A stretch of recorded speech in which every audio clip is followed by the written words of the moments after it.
Good morning, ladies and gentlemen. Thank you so much for joining us for this important discussion on the role of methane abatement in South Africa's climate-compatible development pathway. Specifically, we are looking at coal mine methane. This webinar builds directly on our previous engagement where we explored methane emissions across key sectors, particularly agriculture and waste. One of the key outcomes from that discussion was the need for a much deeper sector-specific conversation, including a discussion on coal mine methane. In South Africa, coal mine methane emissions, whether from underground operations, surface mines, or closed and abandoned mines, remain an area that presents real measurement and data challenges.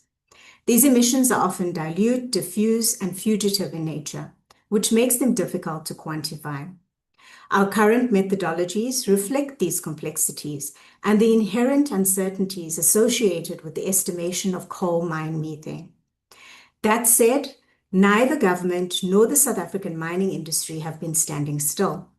Important work has already been done to better understand these emissions for national inventory purposes and for corporate reporting.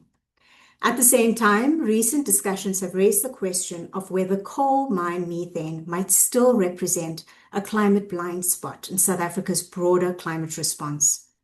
Today's dialogue is therefore both timely and necessary. It gives us the opportunity to reflect on practical progress to date, deepen our shared understanding, and consider where our future focus should be. So why does this conversation matter to us, and why is it so important to have the conversation today? Coal remains central to South Africa's energy system and to the economies of several regions.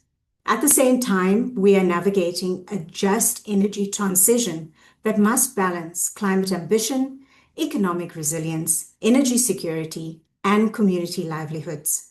So developing a better understanding of coal mine methane emissions can support these priorities. This needs to start with unpacking current monitoring and accounting practices and the realities, challenges, and future opportunities that these present.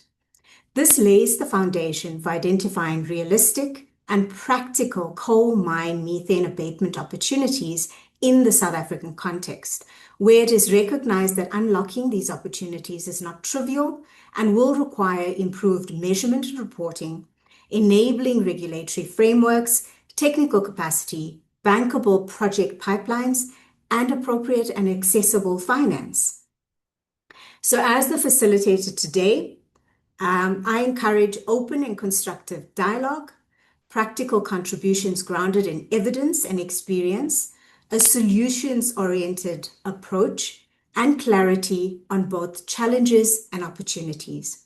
We are not here to simply diagnose problems, but to advance understanding and identify actionable next steps.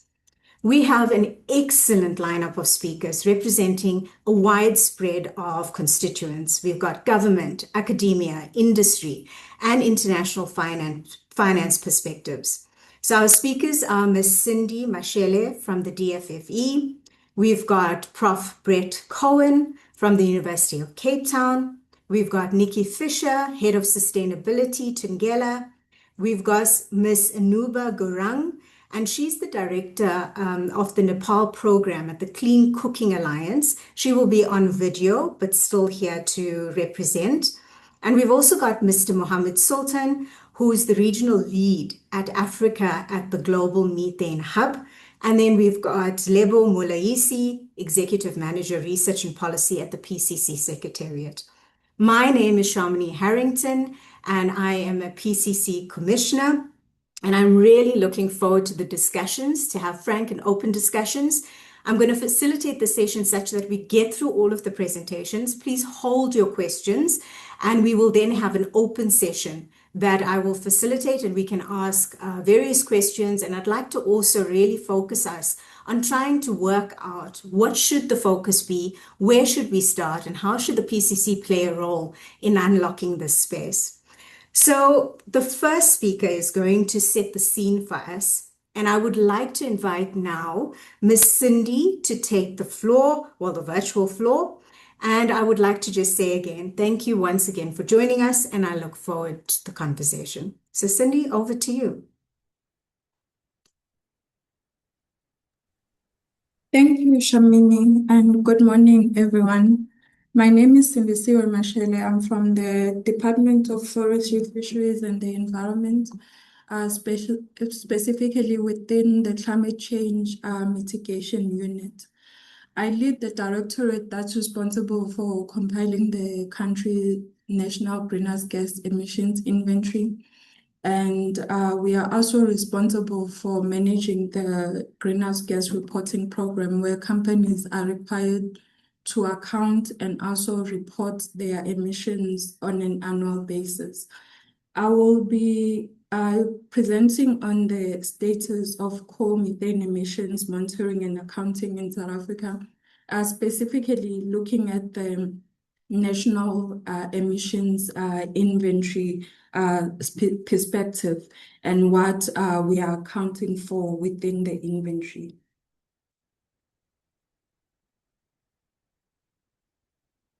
So first, I would like to introduce this concept, looking at what we are actually covering in terms of these methane emissions within the sector. So the methane and carbon dioxide emissions are released during the extraction and handling, and these are classified as fugitive emissions within the greenhouse gas emissions inventory. It also includes the post-mining emissions, where additional emissions occur during coal processing, storage, and transport, where the residual gases continue to escape from the coal. And the reason that this sector is important from the national inventory perspective is that, given South Africa's reliance on coal for energy production, fugitive emissions from coal mining represent a significant source of emissions within the national emissions inventory. And in terms of the scope and coverage of the inventories that we've published in the past, currently what is included is that the fugitive emissions from coal mining includes fugitive emissions from underground and surface coal mining in South Africa, covering extraction and handling processes. And it also includes post-mining activities. And in this as well, it is also important to separate surface coal mining and underground mining. And the methodology that we use to estimate emissions takes this into account. Underground mining releases significant methane due to pressurized coal seams,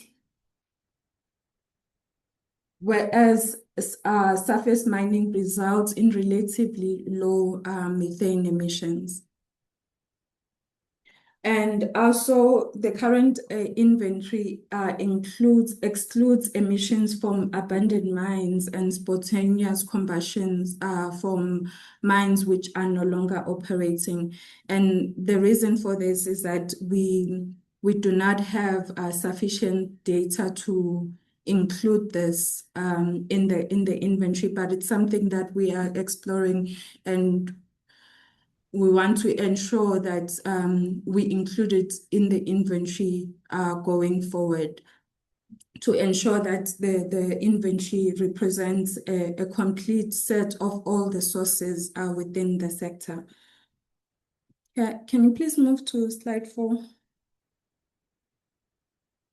So in terms of the methodological approach that we are applying to estimate these emissions within the national inventory, is that we are applying tier 2 methods, which are country-specific emission factors.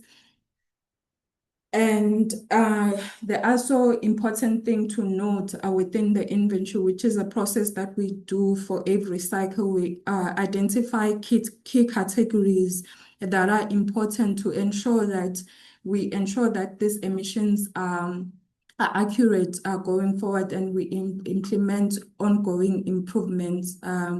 So the coal mining sector is one of these case categories that is included in the inventory. And that is the reason why we're also applying Tier 2 emission factors, which emission factors that represent regional circumstances instead of the default emission factors, which may not be representative of what is actually happening within our region. And also the methodologies distinguish between underground and surface mining, as I've indicated, the distinction is very important because underground mining generates emissions, more emissions compared to surface coal mining. And we need to ensure that within the inventory process, following the IPCC principles, we implement ongoing improvement in terms of how we account for these emissions. Can we go to slide 5?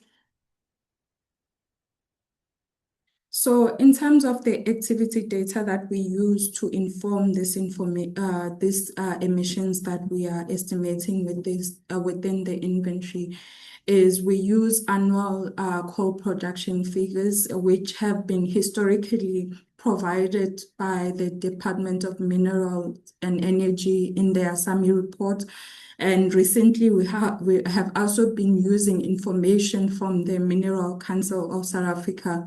And additionally to this, within the reporting program, companies are required to account for their production as well as the related emissions from this sector.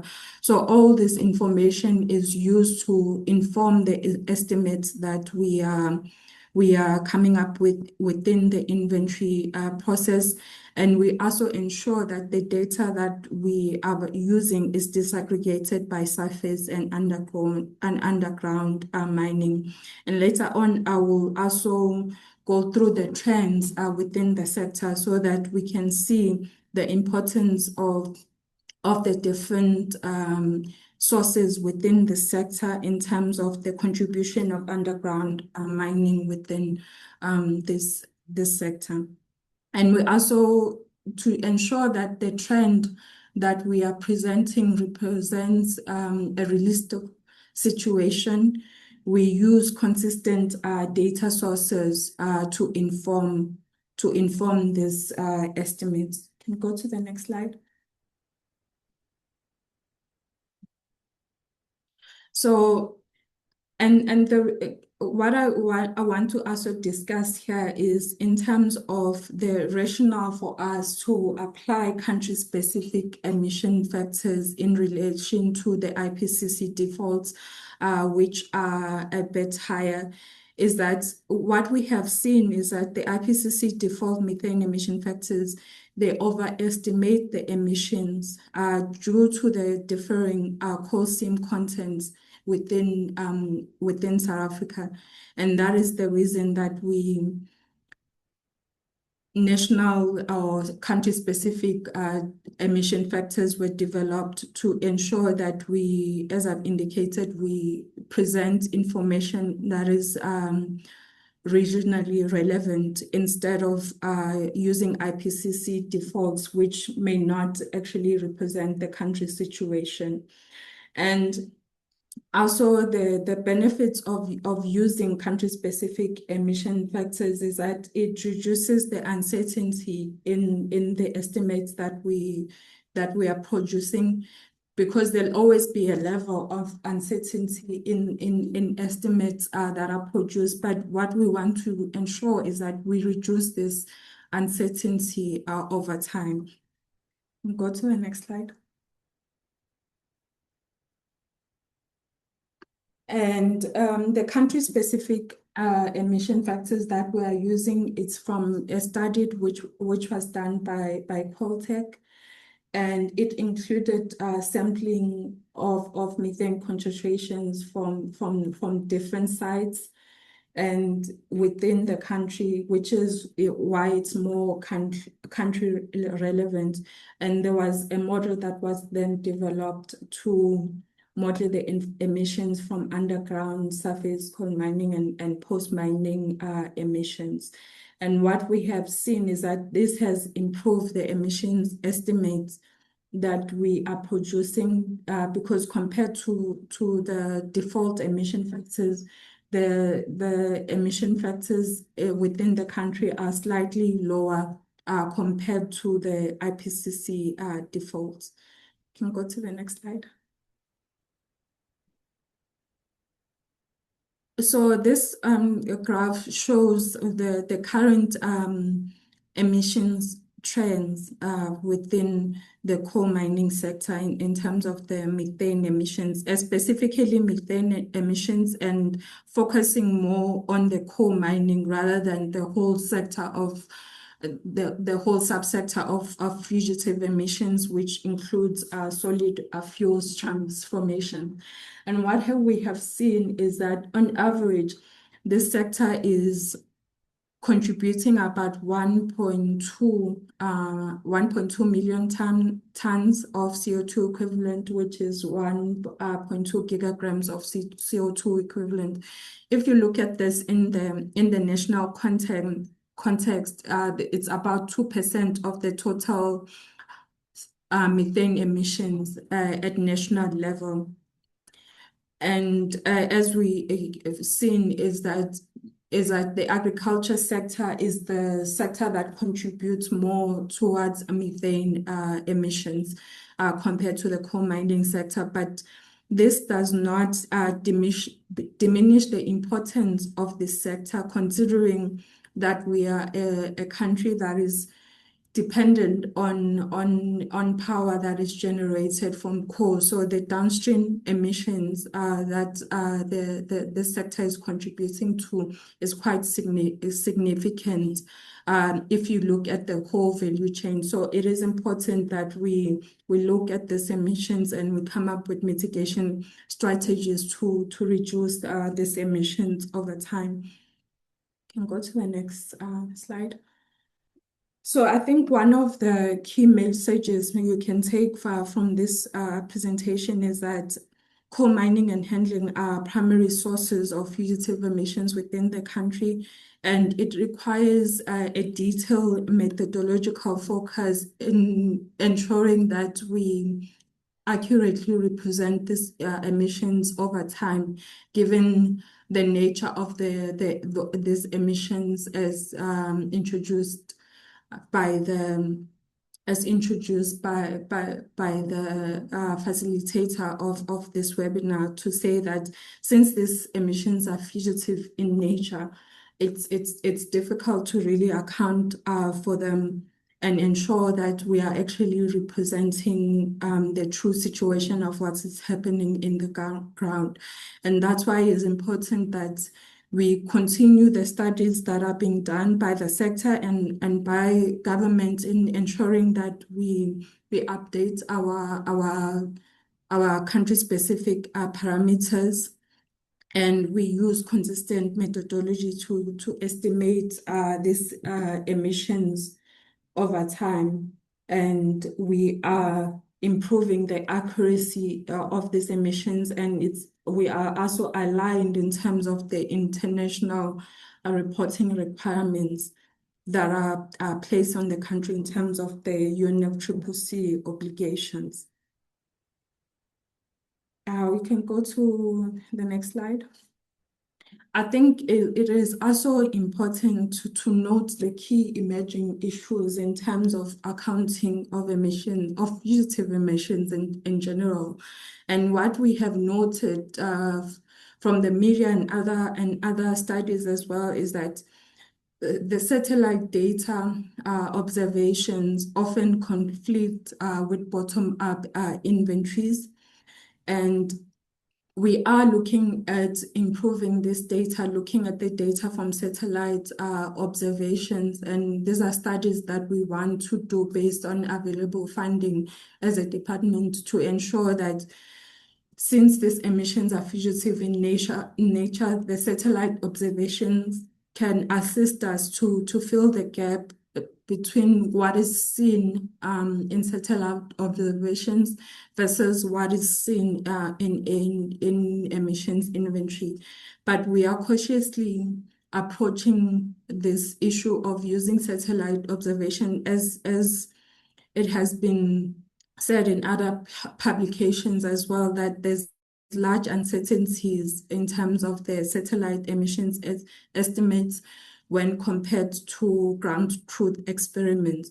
But this is something that we want to explore as a department to ensure that we can verify the information that we are getting from companies, and we are improving the accounting and reporting of this estimates over time. I think this is where I'd like to end. Thank you. Thank you so much, Cindy, and absolutely agree. I think you've nicely summed up some of the key issues that we need to talk about today is the estimation, the uncertainties that exist, and what is the way forward and how do we tackle that? And I'd like to open that conversation up in the Q&A. But thank you, Cindy, for setting that scene.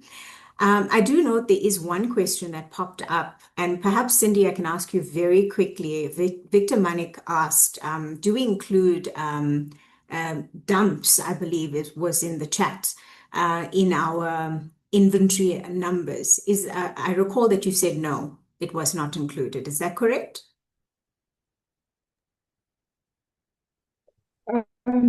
So there is an emission factor which covers the whole handling and processing component, but it doesn't specifically focus on dumps. So Okay. yeah. Okay, I think that's clear. Thanks for, I thought let's not just forget about that question. It might get lost because it was so early on. So thank you, Cindy, for coming through on that. With that, I would like to request the audience to also pop some of these like clarification questions into the chat. I'm happy to just field them very quickly as the presenters are going through, because I don't want us to lose this. I mean, it's clarifying questions that are important to set the scene. So let's actually tackle them as the presenters are going through. But the more detailed, substantive discussions, let's hold it for the Q&A session that's coming a little bit later on. With that, can I now invite Brett, if you can pull up your presentation, and you're going to take us through this latest piece of work that you've done, you and a few others. So please take us through the latest work on coal mine methane. Thanks. Thank you very much, Shamini, and good morning to all the listeners. So just to confirm, Shamini, that you can see my screen, that we're not having any tech issues. Okay, yeah, great. 100%, and we can hear you loud and clear. Thanks, Brett. Thank you very much. So I just want to give you a very brief overview of a study that was completed in around September last year, where we sought to explore the coal mine methane question in South Africa. So really to have a look at what's going on here. So just before I go into the specific research questions which we addressed in the study, it was conducted at the University of Cape Town in the Minerals to Metals group, in partnership with Swaneti Global, that is a policy and research organization that does a lot of work in the Global South. And my co-authors are listed on the front cover of this particular report. So the study set out to really do a high-level scoping on what is going on with respect to coal mine methane emissions in South Africa, in recognition that there's not a lot of coherent data available, both in terms of the emissions themselves and in terms of the mitigation opportunities. So we set ourselves six key questions. We said, let's have a look at what's going on in terms of the emissions data, what is happening in the policy space with respect to both emissions reporting and mitigation, what kinds of mitigation opportunities are there out there for mitigating coal mine methane, and what might be some of the challenges in implementing those mitigation measures. We were asked by our funders, who are also on the call, to have a look at what links there might be to the JET, and then finally to make a set of policy recommendations in moving sort of action in this area forward. And it needs to be highlighted that the information was largely drawn from publicly available literature, so academic journals, research reports, company reports, both globally and locally. And then we also held a stakeholder engagement workshop during the course of last year, and some of the panelists were participants in our workshop as well. So I'm going to run through some of the results that we found very quickly. I recognize time is limited, and then we'll be very happy to unpack any questions you might have as we go along. And really, with respect to the first question as to what is going on with the emissions data in South Africa, I think Cindy has covered the space fairly well. So I won't focus too much on what we found here. But I think maybe just to highlight that the data that we have available to us in the public domain, the official data is limited to what's contained in the inventory. And the inventory figures are given as the first two bars on the chart on the right-hand side of the screen, an earlier inventory and then our latest inventory. But then there is also the satellite information that Cindy has spoken about as well, which is collected, as generic data by satellite scanning the planet for sources of information. And a lot of this information looks at what plumes of information there is, both from active mines, but also from abandoned mines and from spontaneous combustion. So the satellite data is perhaps more comprehensive in terms of its coverage than our inventory data. Cindy's already mentioned this, but it is limited in terms of some of the challenges around measurement. So there are issues around spatial and temporal resolution, and there are various environmental conditions that can impact on the measurements that are taken. So I think one has to be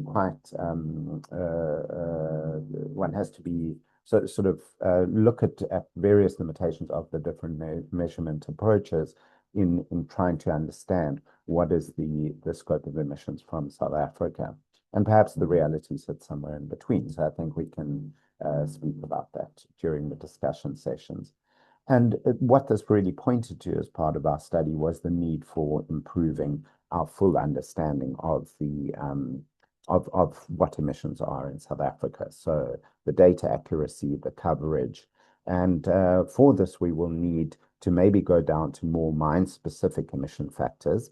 Cindy's already mentioned, in the inventory, we distinguish between underground and surface mines. But in fact, underground mines of similar sizes can have vastly different emissions. So we need to really increase the level of specificity on our mine measurements. We need to do some on-site measurement as well, and then work on progressing the integration of the remote sensing data from satellites with the measured data. So then we had a look in our study at the policies landscape in South Africa. So many of you will be familiar with the National Greenhouse Gas Emissions Reporting Regulations, under which high emitters in certain categories and all emitters in other categories need to submit emissions data to the greenhouse gas registry system, or the record system called SAGES. And that information is being submitted by many of the mining houses. However, we need to recognize that for various confidentiality reasons, that data is not made public. So at this stage, we can't use that data as a triangulation point for the data that I put on the previous slide. Although having said that, some of the big mining houses do report their coal mine methane data, but not consistently is what we found, and many of the junior miners don't report this information. So although that information is being collected in terms of the policy requirements, it's not possible to pull together a full picture from that data. And then, of course, as I mentioned in the previous slide, the reporting information does not cover abandoned mines, spontaneous combustion, and post-mining coal handling. I'd probably not agree with that, actually. I'd probably take back on that, but certainly abandoned mines is not covered by the reporting requirements. There is also some policy fragmentation. So although reporting does fall under the gamut of the DFFE, as we've heard from Cindy. We don't see there being significant policy alignment in terms of emissions and mitigation between DMPR, DFFE, and DEE. And what this leads to is that there's no, cohesive strategy in South Africa in terms of methane measurement and mitigation. And then a final point to note here in the sort of broader policy landscape arena is that coal mine methane is not explicitly addressed in the JET IP. So we see some policy attention given, and perhaps a further note here is that coal mine methane is covered by the carbon tax, but there's not a cohesive set of policy interventions in the country. So then we had a look at what kinds of opportunities there are for mitigating coal mine methane. So having looked at international suggestions, there is an indication that up to 90% of coal mine methane in operating mines could be abated at fairly reasonable costs, and in some cases at no cost. So the sort of band of cost figure that's given is around $20 per ton of CO2 equivalents. And there are a number of existing technologies that can be immediately employed for mitigation of methane from coal mines. And some examples here are, first of all, removing the methane from coal seams prior to mining, so pre-drainage, and then flaring of your methane, or even energy recovery if your concentrations are high enough. So that's even before you start mining. Then there's the option of, as I said, flaring of your methane, so really just burning methane that is collected to generate CO2, which has a much lower global warming potential. Then if there are the concentrations of methane in the gas that you collect, there's the possibility of utilization for power generation, but that is not a universally applicable technology. It's only where you have the flows of methane that are suited to power generation. And finally, the collection of your ventilation air, methane, and then getting rid of it in some way, so through flaring or power generation. The advantage of some of the ventilation air methane opportunities is that they can actually deal with low concentration of methane, but they are expensive to implement. So there's a range of technologies that are available on the international front, but not really significant experience in South Africa with implementation of mitigation technologies. So our studies suggested that there might be opportunities for mitigation at a small number of high-emitting mines, and that could possibly be done cost-effectively. But there isn't the data to be able to state that conclusively. And we also suggested that if one does have to go ahead with coal mine methane mitigation, there could be various co-benefits that could be leveraged through improving mine safety, because methane could potentially present an explosion risk, and also air quality risks. There are opportunities for lowering air pollution and doing some productive applications of the methane. So while there are these mitigation opportunities and others are available to us, there are several systematic barriers to mitigation that we identified. The first one I've already alluded to is that not all mines emit methane in concentrations suitable for capture or utilization. So if the methane in the streams that are coming off the mines is too dilute, it makes it very difficult to mitigate them, or expensive to mitigate them. We sometimes see that emissions are not consistent, or they're intermittent, they're diffuse, and then that all leads to them being below economic thresholds to manage. The second point is a link to a point that I made earlier. There is a lack of reliable real-time monitoring infrastructure, which makes project planning and risk assessment of mitigation projects challenging.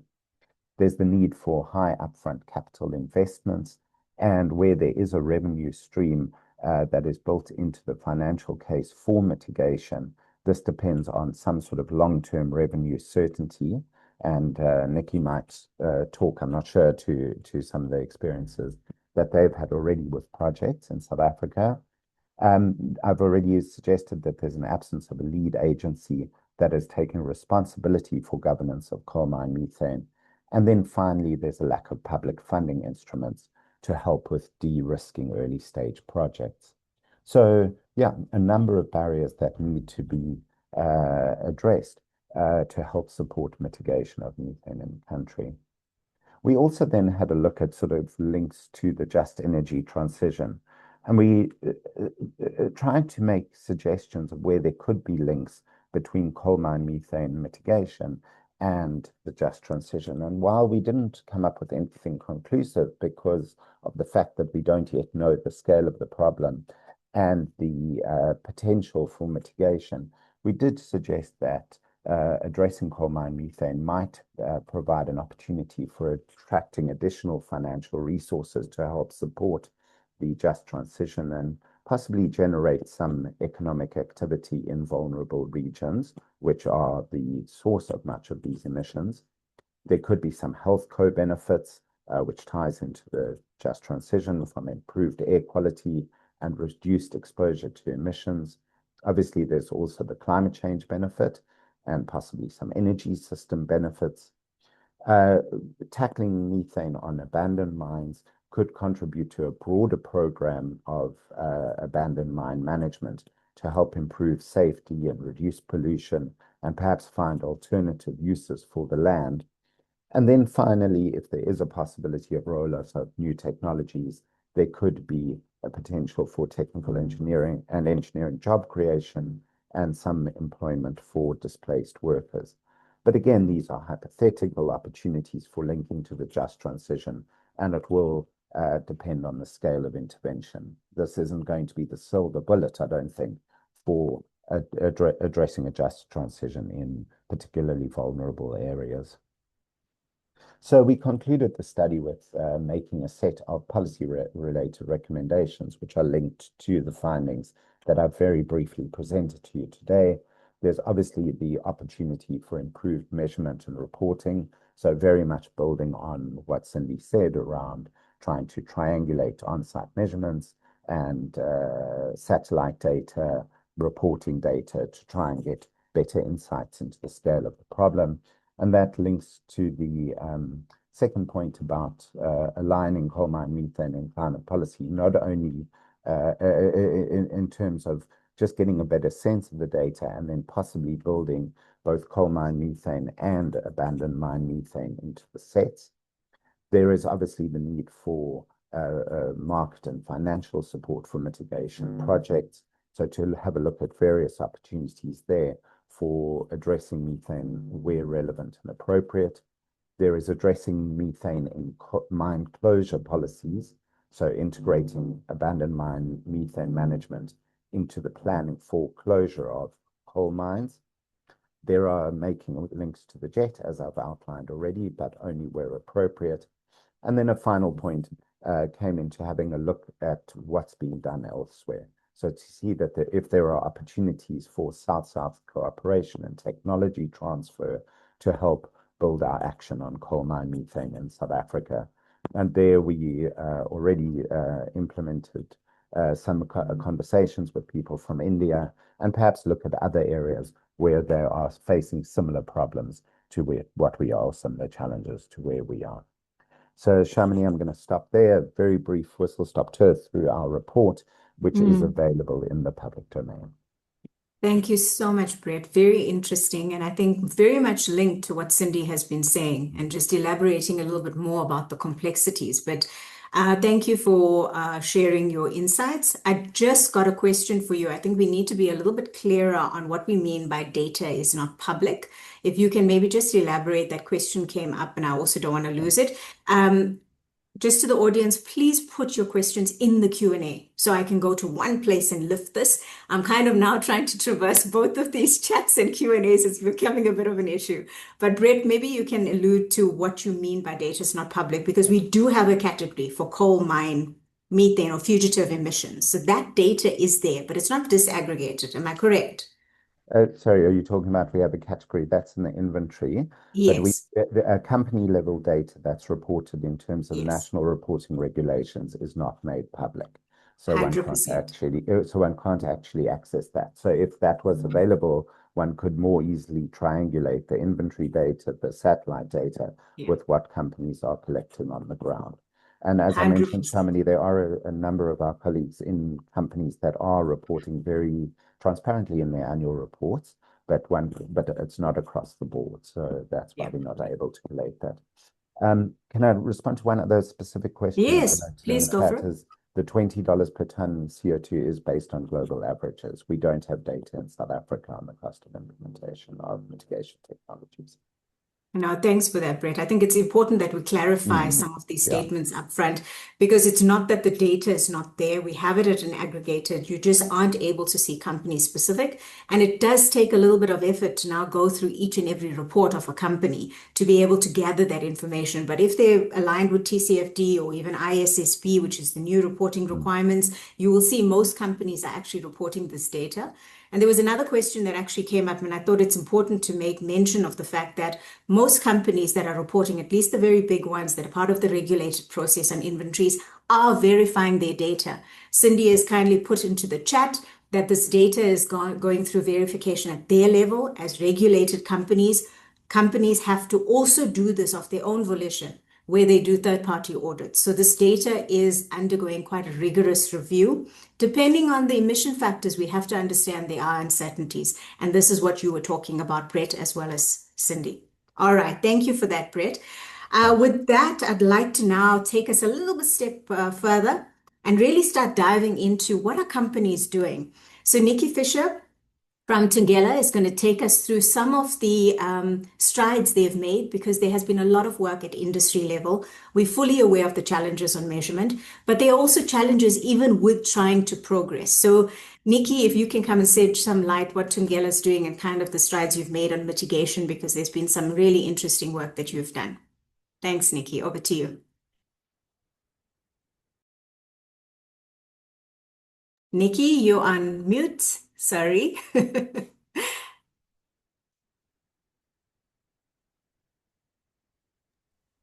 There we go. Okay, all right, there we go. Thanks, Shamini. Right, morning, everybody. All right, so what I'm going to do today is just try to take you through a little bit. We've heard from Cindy and from Brett about sort of a bigger picture. I'm going to talk to you a little bit more about the actual on-the-ground measurements that we're doing and some of the mitigation options that we have or that we've tried.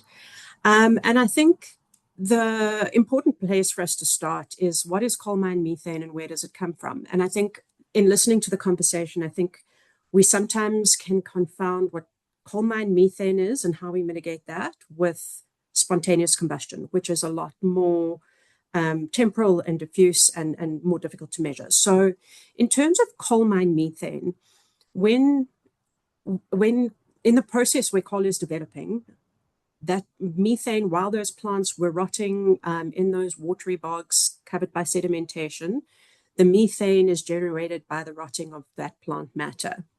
And then depending on how much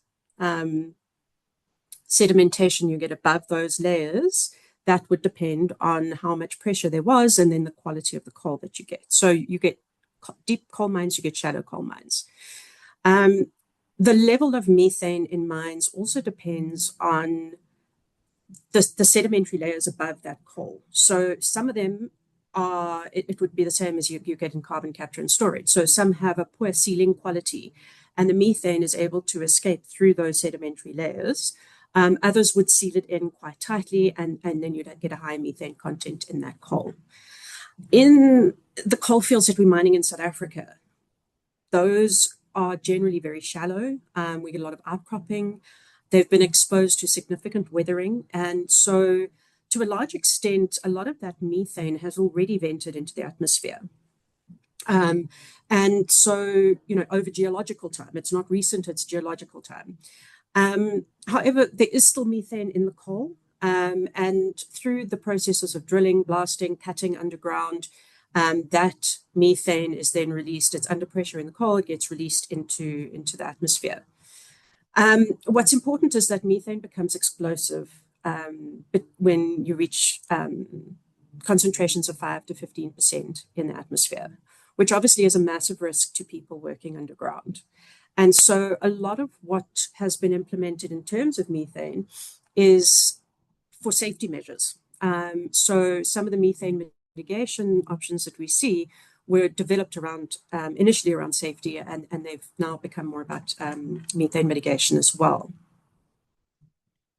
So looking at the actual content of methane content in South African coals, obviously, because I'm from Thungela, I'm going to speak specifically about the Thungela mines, but I know we've got Alan Cook on the line, and he was responsible for doing a lot of the work and for developing the tier 2 emission factor that Cindy was talking about earlier.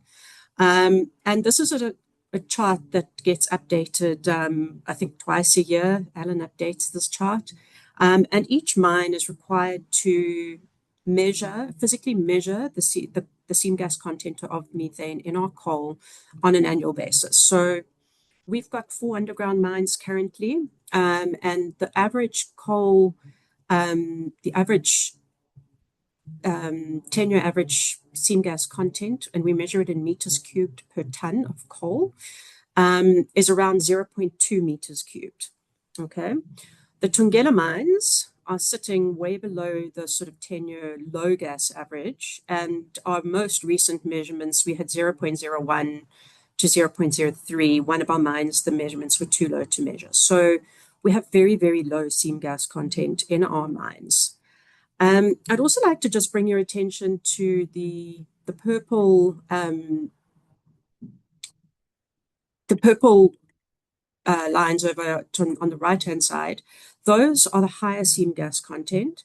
And if you have a look at the scale of the chart, it goes up to about 1 meter cubed per ton of coal. Okay, so the next slide, are you still able to all hear me? I just want to check. I just saw something coming up on my screen. So these are the emission factors, the tier 2 emission factors. They're a lot lower than what the global emission factors are. Thank you for the confirmation. They're a lot lower, and as Cindy mentioned earlier, open cast coal mines have an emission factor of 0. That methane is assumed to already have entered, for the reasons I mentioned earlier. So we use these factors to report to DFFE, as well as in our annual reporting, and we do disclose the methane and the CO2 equivalent in our reports. As Thungela, what we've been working on for a number of years is we've actually been looking at continuous methane monitors on our operations, on our ventilation shafts. It has been quite a tedious process. It's something that's done as a matter of course in other regions with higher gas content, but in South Africa there's very limited technology and there's very limited skills. It is a scarce skill. The technology we're using comes from Germany, and there are only 1 or 2 people in the country who are able to maintain and calibrate these machines. And even so, we are still battling to get data with the data reliability and accuracy that would be required by DFFE. So we are working with DFFE on this, and we hope to present some data to them later in the year. But our initial results showed that based on what we're getting from the continuous methane monitors, we are overestimating what we are reporting to DFFE and publicly. And that obviously has implications because we pay tax on the fugitive emissions. All right, so now I'm going to take a slightly more global view, and I'm using the Australian example because this is where a lot of the mitigation technologies are used. And what I want to point out here, so this is the coal mine methane content in Australian mines. So number 1, the scale of their graph here goes up to 25 cubic meters per ton of coal. Okay, ours went up to 1. The second thing I'd like to show you is the depth of the mining here. Their mines can go up to almost 500 meters deep. Our coal mines are less than 100, definitely some around 50, most around 50. And so this small dot here is where the South African, probably even a little bit lower, that's where South African mines are sitting. So a lot of these mines are implementing coal mine pre-drainage and flaring, etc., which I'll discuss in a minute. But the minimum seam gas content that you need in order to be able to do that effectively is 6 cubic meters per ton of coal. So it would be the mine sort of above the 5 meter line there, 5 cubic meter line. So Brett showed a similar picture, and really what this involves, and it would have stemmed from needing to pre-drain the methane ahead of mining so that the methane concentrations underground were at a safe level for people to be there. It is a huge explosive risk, and there have been a number of incidents where multiple fatalities have occurred because of methane explosions. And so what they do is they drill into the coal, and then either through the sort of natural pressure, the methane will release, or they sometimes will pump that. That methane then gets extracted through pipelines and flared, either flared or in some cases they use it to generate electricity, which is very effective, and it's been done really well in Australia. So we looked at this, and so Thungela was spun out of Anglo American in 2021. We used to be part of Anglo American. And I've been with the company for 15 years. So I'm going to speak about a project that was done under the auspices of Anglo. It's now owned by Seriti. It's no longer our mine, but I just want to take you back. When we spoke about 6 meters cube per ton, we're looking at 1 cubic meter per ton. And the mine that we tried this project at was New Denmark, which sits over here. It's now at about 0.3 cubic meters per ton. It used to be at about 1. Okay, so this was around 2010. We decided to look at what technologies could be employed to try and mitigate some more of the methane from the coal mining, and this was for climate mitigation purposes. And so what we did, the technology that we used, they were enclosed flares, mobile flares that we would move along with drill holes ahead of the mining, release that methane, and then they'd go into these closed chambers, and we would then burn that gas. And that worked well for a while. And then in 2013, we got to a point where for 4 months of the year, the gas concentrations were too low to run the flare. The flare needed a certain level of concentration, otherwise it won't work. The following year, the flare only worked for 4 months of the year. So for 8 months of the year, we weren't able to flare. And by 2015, it just was uneconomic for us to keep moving this flare. I think it flared maybe for a month, and that was that. So the project was then closed. And I think it's a good demonstration that, we have tried. And I think you see that a lot of the mines have this lower mean coal seam methane content. And so, unfortunately, this project didn't work. What happens in the coal mines as well? So obviously, the pre-draining would remove some of the methane, and in the South African context, we don't actually need to do that pre-draining because the methane levels are lower. However, we still do need to ventilate. So you get the ventilation where they're pulling in air from above ground, and they push that through the mine, and then it comes out through a ventilation shaft. And this is a picture of a ventilation shaft. So they are very large structures, and there's a large volume of air moving through these structures as well. And so there has been some work done around ventilation air mitigation, vent air methane mitigation. The most successful has been what we call regenerative thermal oxidizers, and they've been used in the US and China. They require, in order to work effectively, a concentration of between 0.2 to 1.2% methane.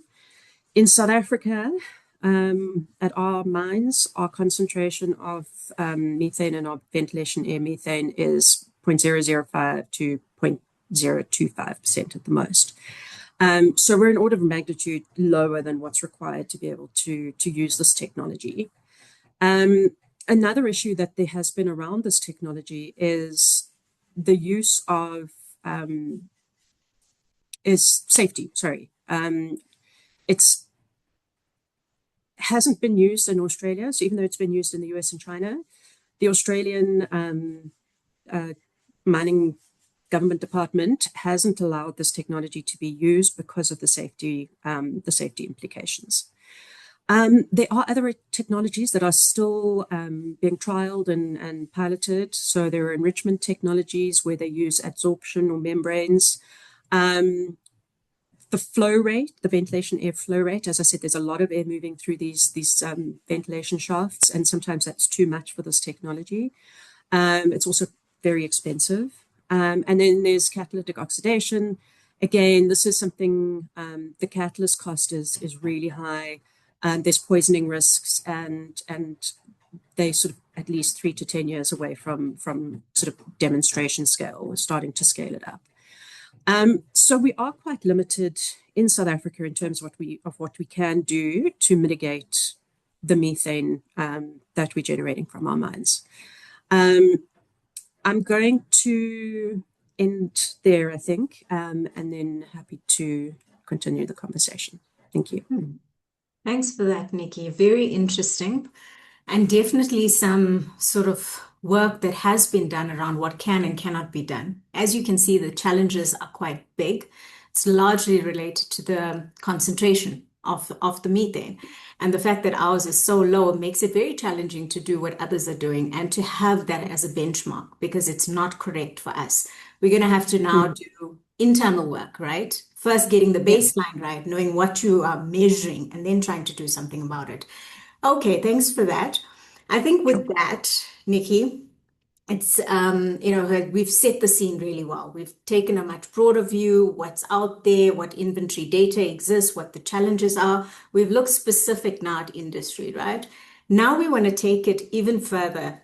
There are some serious challenges around the financing of this. If we're going to do anything more, we're talking about expensive outlay of money. So we just wanted to bring in a perspective around financing. Mr. Mohammed Sultan, who we wanted to come in to do a bit of a presentation for us, is unable to make it, but we do have Mr. Nuba Gurung, and she has done a video for us. So let's actually go to that, and then thereafter we can open up for the Q&A. We've got lots of questions in the chat, and I'd like to invite people to actually take the floor and have a conversation with us, so it becomes a little bit of a dialogue.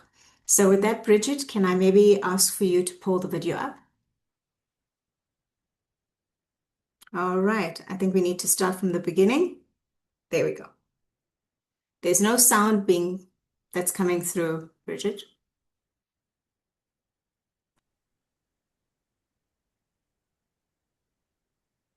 I want to start by thanking the Presidential Climate Commission for convening this key engagement on coal mine methane mitigation and its role in South Africa's climate-compatible development pathway.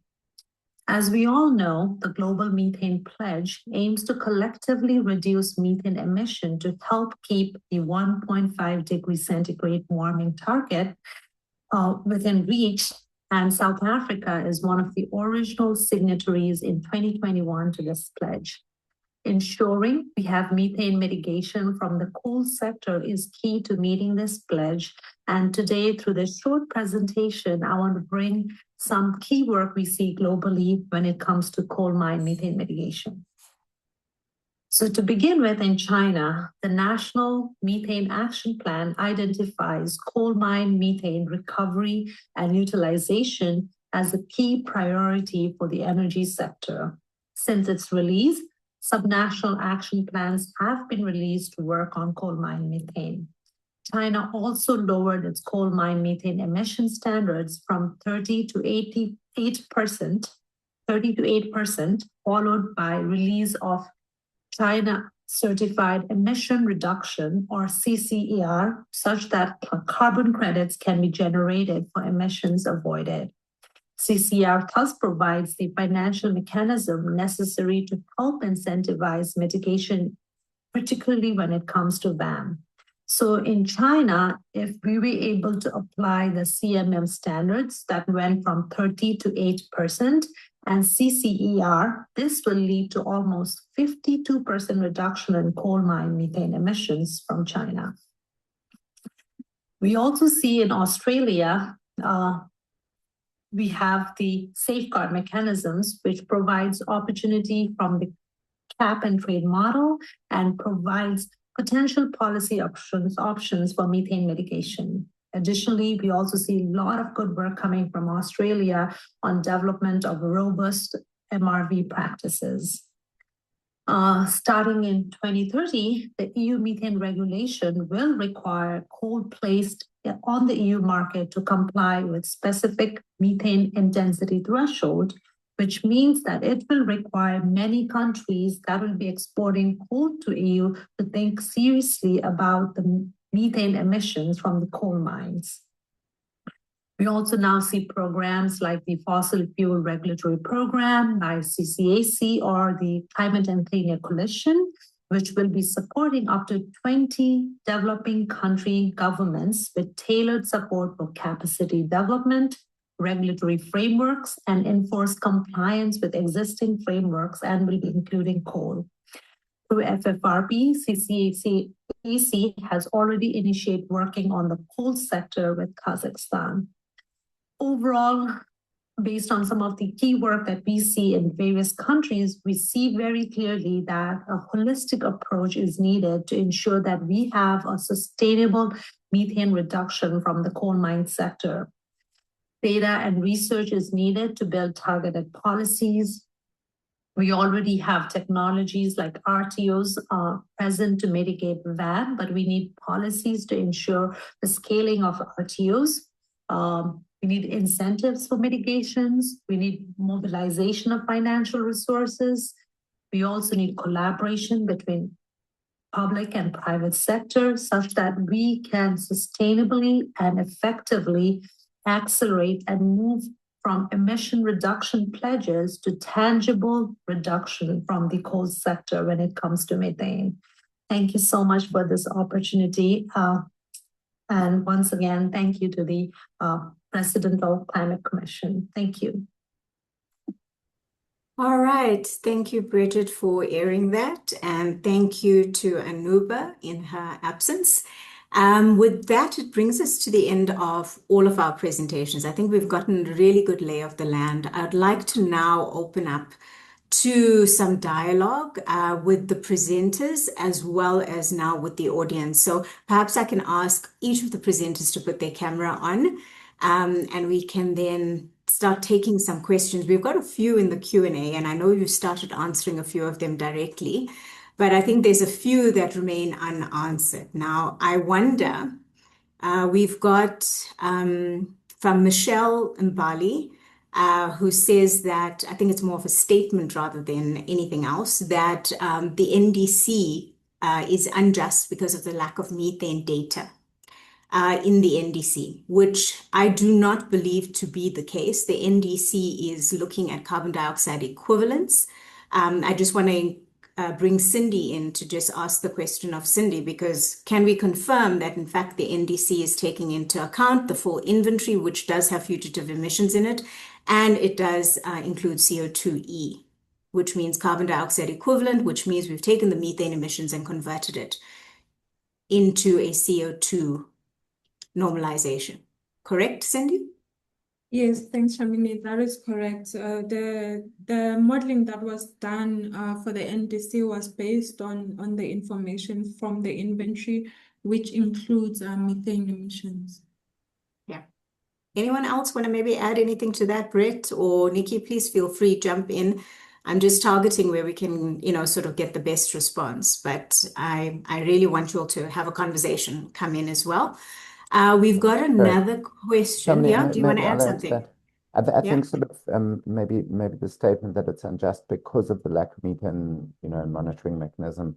I mean, as Cindy put up, it is only 2% of the current inventory. We recognize there might be some limitations, but I think it needs to be recognized that as it's quantified now, it's a relatively small contributor, which doesn't mean we shouldn't take action on it. No, 100%. And I think that's exactly what we've got to ask ourselves here is how do we actually take action on this? What type of action would be cost effective given the challenges we face? That's the other thing. And where do you start, right, Brett? Do we start looking at the baseline of emissions data and how do you include these other sources if it's feasible to do so? So those are some of the questions we want to tackle here. So team, audience, let's actually start pulling in some people. I think, Bridget, if we can, I'd like to get some voices onto the floor. So people, if you can pick up your hands, or how do we do this, Bridget? Please help me. If you can maybe just come online to tell me how we can bring people into the floor. I feel like I'm talking to myself. I'm sure the panelists feel the same. Understood, Shamini. Tabisin, do you want to say something? Yes, people can raise their hands and we can recognize them and allow them to ask questions. Okay, good stuff. We've got Michelle Mbali. So the question here is, does the research presentation consider climate legislation? Michelle, do you want to maybe take the floor? Yes. That's Clement Mepudi from Grassroots for Climate Action. Thanks for the nice topic for abatement of methane. I understand that the abatement of methane is reducing or removal of this methane, but it seems as if you're concentrating on the coal mine area. But the methane is not released only from the coal mine area. And the other thing is that there is natural source like wetlands, they release methane. Also, we've got the human activities that we're talking about, the coal mining and also agriculture. But now it seems as if for us as South Africans, we're going to have a problem because methane is more than carbon, which emits more of the ozone layer.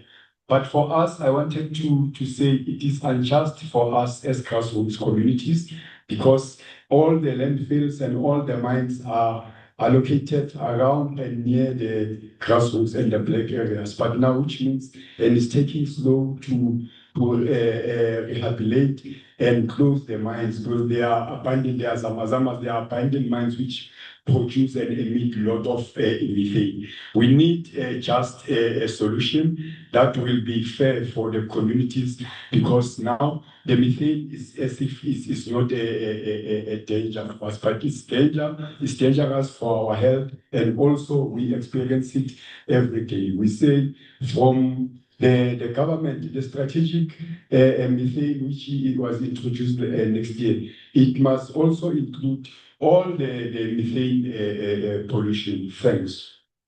Thanks for that. And I think absolutely understood. I mean, there's obviously challenges with derelict ownerless mines. There's problems with illegal mining. This is something that's being tackled from all fronts.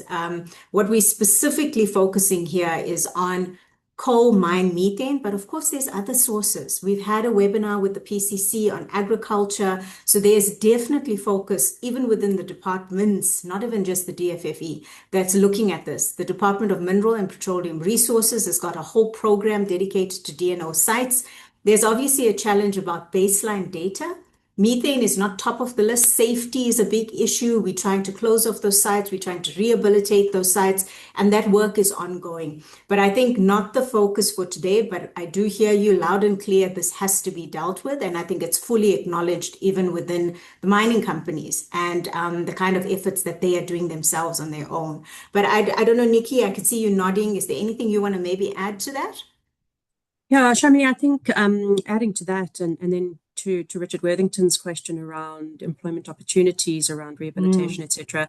I think in terms of coal mine methane mitigation, the employment opportunities at this point, given where we are, I think it's more research that needs to happen and seeing if there is anything to do at these low concentrations.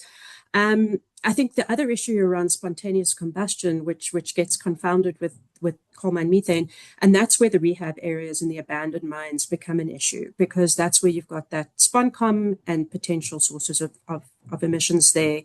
And again, it's those are unsafe areas. And so I know for certain, you know, we tackling some of those areas. You've got to go in, you've got to collapse them, you've got to make safe, you've got to do all sorts of things to do that. But, you know, Richard, I think that there's a lot of opportunity for economic diversification in the coal mining region, where we've got a lot of coal mines closing purely because they're at the end of economic life.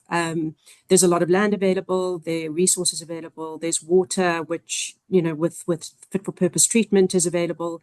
And so I do think that there are a lot of opportunities there. It just might not be in the coal mine methane abatement area. Thanks. So maybe just to add to that, Nikki, I think thanks for prompting me. I mean, the work of the B20, right? There's a whole legacy project related to post-successive economies on all coal mined land, looking at the abandoned mines. Are there opportunities to revitalize economies around this, create jobs? What could that look like? You know, so of course you have to look at the abatement and dealing with those rehabilitation requirements, as was mentioned by Mitchell. So all of these things are part of that. And there's a whole task team that's looking at this. So there's various pockets. I mean, I had a meeting with the GIZ. They have a whole fund that's now looking at derelict ownerless mines. How can we look at critical minerals, post-successive economies? So I think there's a lot of attention to it. It's now getting into implementation. I think that's lacking. So we need to start pushing on that. And I hope this year is going to see some of that. Richard, I don't know, since Nikki has brought this up, if you want to maybe take the floor, if there's anything further you want to ask on this point.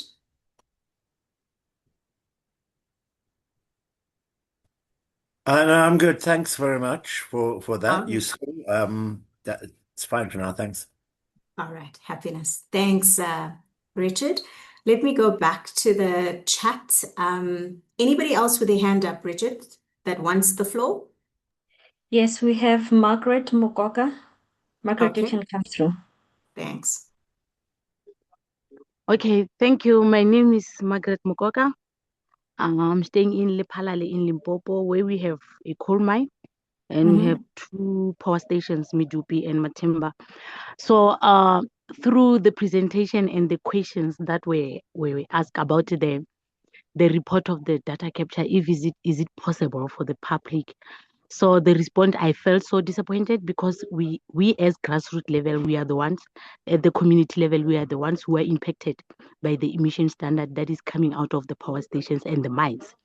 So my concern or my question isn't it not going to be possible for us as communities to be part of the reporting or part of the data capture that is being reported? How can we be involved to be part of that? Because we are so concerned and we are so keen to be more involved in participating of the report that is coming back of the coal mines because of the impact that is happening around our communities. Thank you. Thank you for that, Margaret. So I think, Margaret, we must be clear and differentiate between air quality emissions and what we are talking about here in terms of greenhouse gas emissions, which cause global warming, which is more at a global level and it causes warming of the earth. In terms of data, I absolutely agree. How do we make this available? And I do believe Cindy has responded, but perhaps we can ask Cindy to come back online, but I don't see her here. She seems to have dropped off. Cindy, are you still online? Oh, there we go. Cindy, can you, just provide your response on what we're trying to do now, getting back to IPCC codes and getting more granular data? Yes. So we're in the process of implementing a new reporting system, and there has been a call in previous inventories that we have published for public comment to improve the transparency of the information that we are publishing. And we have noted that call, and we are in the process of trying to improve the transparency of the information. So in the new reporting system, the information reported by companies will be available to the public at an IPCC code level. And that is only emissions data so that we don't compromise the confidentiality of the information that will be submitted by companies. Okay, thanks for that, Cindy. It's definitely progress in terms of getting more granular data. And then one could then separate out post-mining, spontaneous combustion, because those will have separate IPCC codes. Am I correct in that? I mean, of course, you need the data, but at least it will be separated, right? Yeah.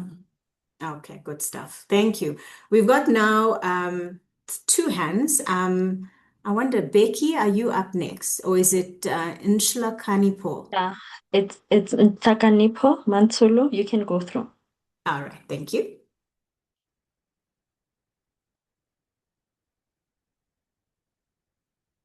Nshla Kanipo, can you unmute? If you're talking, we can't hear you. Maybe while he's still fixed. Oh, he's through. Oh, he's through. Yeah, there we go. Nshla Kanipo, can you hear us? All right, so let's actually come back. Ipfi, if you can take the floor.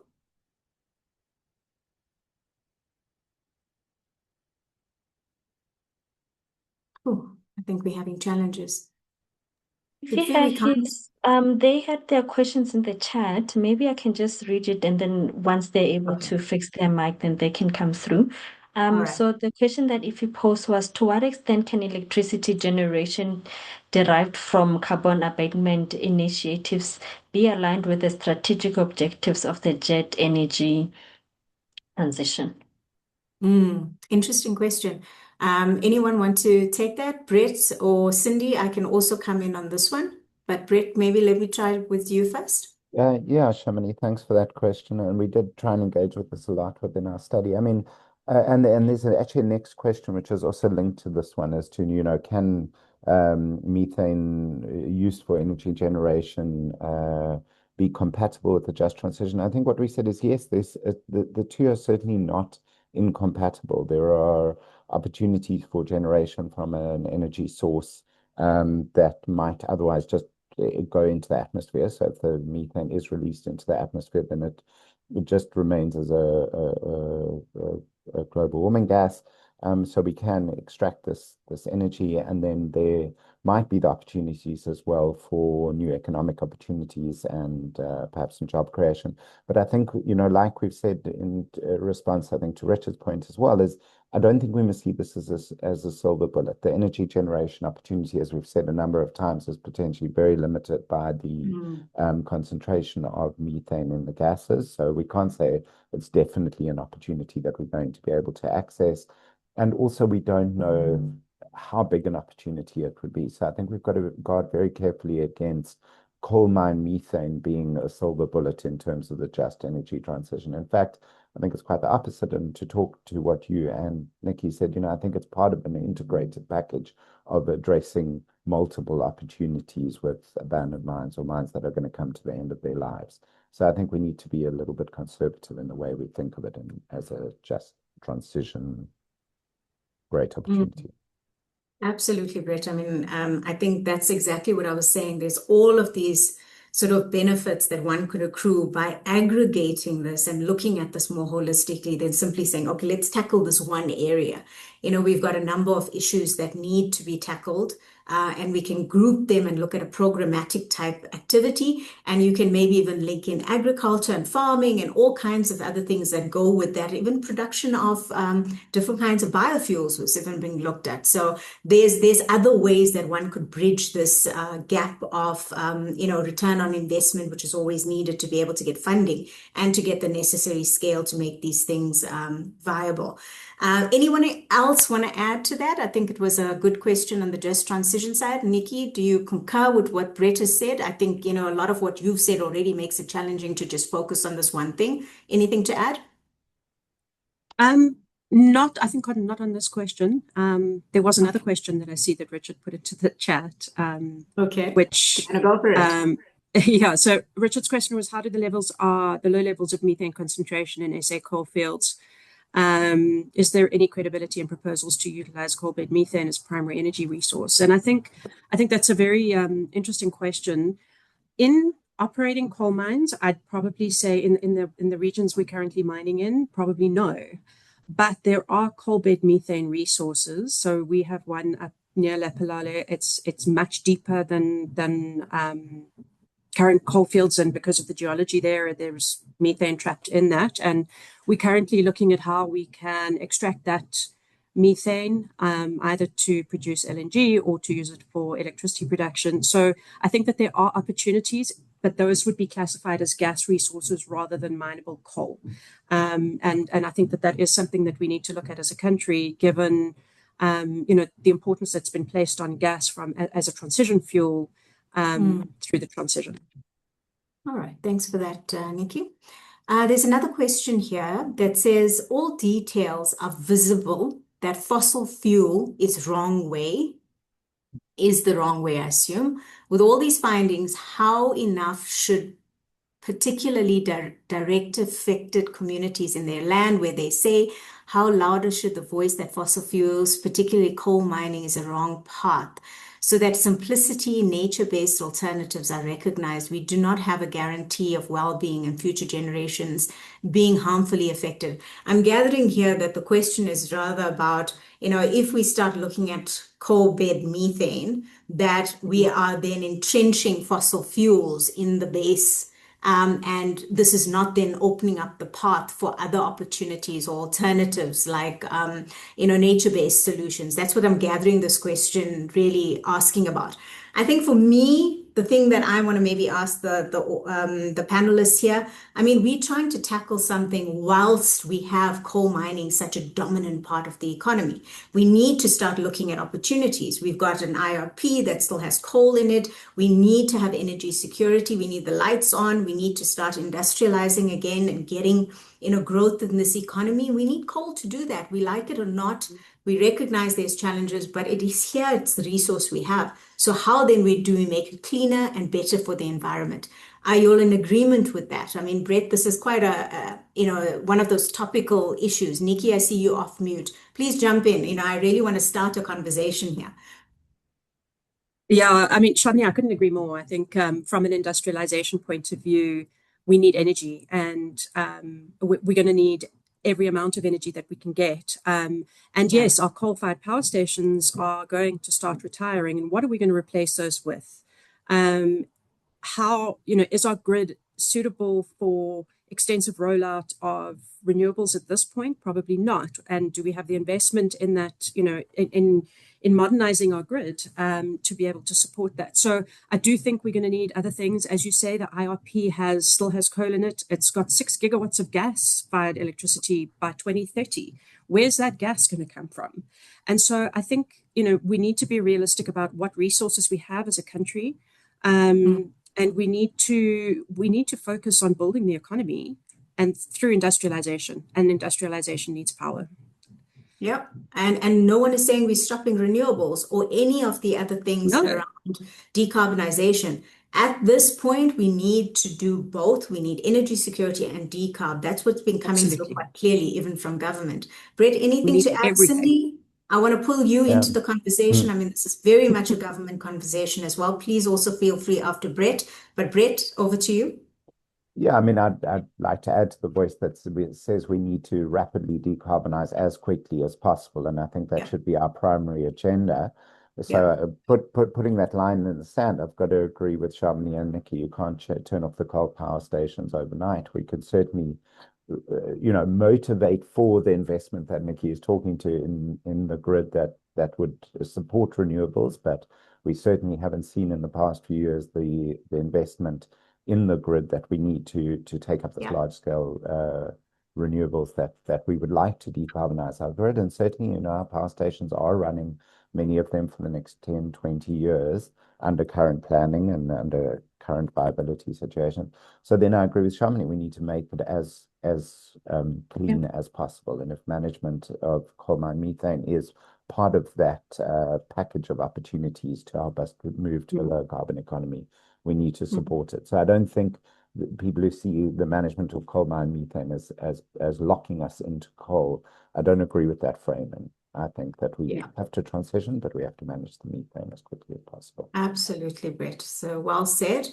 Cindy, anything to add? And then we can go to another hand that's up. Yeah, I think a lot has been covered, but what I can add on my side is that the importance of community engagement and community awareness in terms of this issue. Because if you look at the demand side in the energy sector, some of this is influenced by what we do in our homes. So some of the changes in terms of energy efficiency needs to happen at grassroots level, and that requires awareness and education of the community. Thanks for that, Cindy. Very important point about making sure we have pulling all the levers because it's not just a focus in one area. Thanks for that, Cindy. All right, so we've got Becky. Becky, are you able to take the floor? Can we hear you? Yeah, no, thank you. Thank you very All much, right. and good morning. Can you hear me? Yes, we can hear you loud and clear. Thanks. I just want to get a sense as to what responsibility or a portion of that responsibility do the industry take. I mean, they invest in terms of these mines. They know the risk that comes out of it, and their intention really is to make money, and they do make profit. But to what an extent are they taking the responsibility of this negative things that comes out of these things? It seems to me that even the opportunities that we're talking about are not really a responsibility that lies or opportunity that lies with the mining sector. It seems to say somebody else may want to make business out of this methane, but the mining industry's responsibility seems to me just goes to the question of making the mine safe. Am I reading correct that they take a lesser responsibility in trying to find a solution? No, I think Becky, no, that's completely the opposite. I mean, the fact that we have one of the big mining companies in this panel, this is something that is very much taken as an ownership and accountability. Yes, you have to have a coordinated effort. And you need a number of stakeholders involved, including the government stakeholder, because they're the regulator. But I think just showing you here that some of the monitoring and the emission factors. The Coltech report was commissioned by the companies themselves because we realized there was a big issue here. And I'm speaking as the Minerals Council. I represent the mining houses here. I can tell you this is very much part of our climate change positions, our mitigation plans. But I want to hear directly from one of the mining houses. Let me hand to Nikki. Because, I mean, you leading the charge here in some of these projects from 10, 15 years ago, right? This is not something we've started now, but Nikki? Yeah, absolutely. It's definitely not something that we think is anybody else's responsibility. It's the reason we tried the trial, even though we knew the gas contents were probably too low. There was significant investment that went into that project. We actually tried to register it as a CDM project because the carbon credits would have made it viable, but it just, because of the low gas content, it just, we couldn't keep it going. And I think also, now with the coal mine, the continuous methane monitoring, I mean, that comes at a significant cost. We want accurate data on what's actually happening. And I think until we've got that, it becomes difficult to say, well, what we can and can't do. Certainly at this point, the gas concentrations are too low. And we're not trying to fob it off. We still pay tax on those concentrations. And so I think, there's still incentive for companies to try to do something about that methane if there was a possibility to do something. And so, I think we take a broad view to it. If there's nothing we can do to mitigate the methane, then we try as hard as we can to mitigate our emissions in other areas through, whether it's through implementation of renewable energy or, efficiency, whatever the case may be. And so we certainly don't think that, we're not trying to put our responsibility onto anybody else.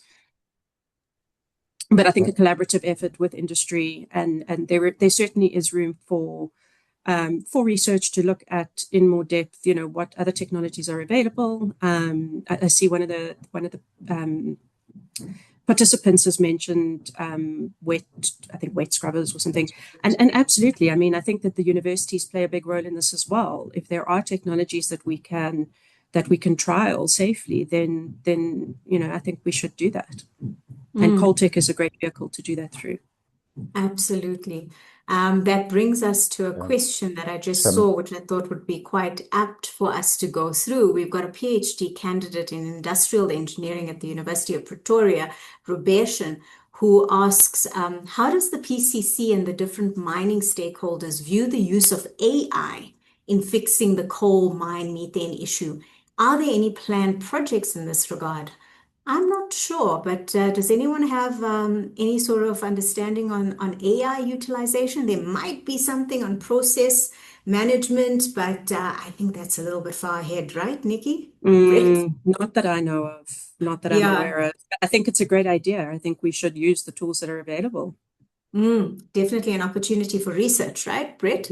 Yeah, absolutely. I also haven't heard of anything, and it would be very interesting to explore it further.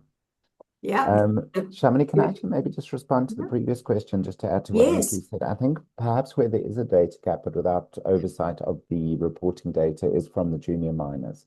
And I don't know if anybody on the call has any idea of the extent to which junior miners are reporting and have a sense of their scale of contribution to the challenge. So I very much acknowledge the large miners are really putting in the efforts to measure and to look at opportunities for mitigation. I think that's a big gap, in addition to obviously the abandoned mines, but there, of course, assigning responsibility is challenging.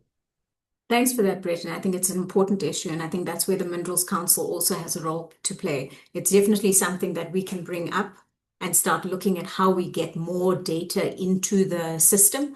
Because like I said, once you know your baseline, you can actually start thinking about what to do with it. But if you don't have all of the sources, it makes then the mitigation side so much more difficult. So absolutely, and happy to take that forward. I mean, we don't have anyone here or a hand up. Let me just check to make sure that we don't have a hand up. We do have a hand up from... No, from the junior miners is what I'm asking. Okay, sorry. Okay. Yeah. No, so no one that actually would be able to respond to that directly. All right, so we've got a hand from Mitchell again. So maybe we can take that, and then I'd like to start moving into the way forward discussion. But Mitchell?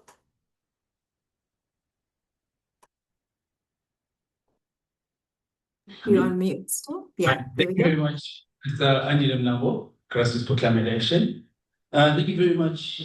First with Brett, I like the title of your slide, the climate blind spot. So on the blind spots, I'm not sure if you covered this, on the carbon tax. Is there any way we can get, the mines, to account so that there's actionable plans taking place in the carbon tax part? And then to Nikki, the carbon capture storage, how much work have you put into that, just to get an idea of this progress in capturing the methane, which is very dangerous, as colleagues have mentioned, as you have all the mines that are around communities which are getting very, very much affected. And any plans on your environmental social safeguards as well? Thank you very much. Thank you for that. I think we've got a few people sitting with Michelle, so that's good. No problem with that. But Brett, maybe let's start with you on the carbon tax one, and then we can move to Nikki. Yeah. I mean, I think, and it also relates to a question in the chat about polluter pays. I mean, Nikki's already mentioned that the mining houses are paying carbon tax on methane emissions, so it's required to be reported, and it is taxed, so it's there. Yeah, thanks for that clarity, Brett. Nikki, the remainder of the question. Sorry, I battled to hear the question clearly. My sound was a bit bad. Michelle, do you want to maybe just repeat the second half? I also struggled a little bit to hear you.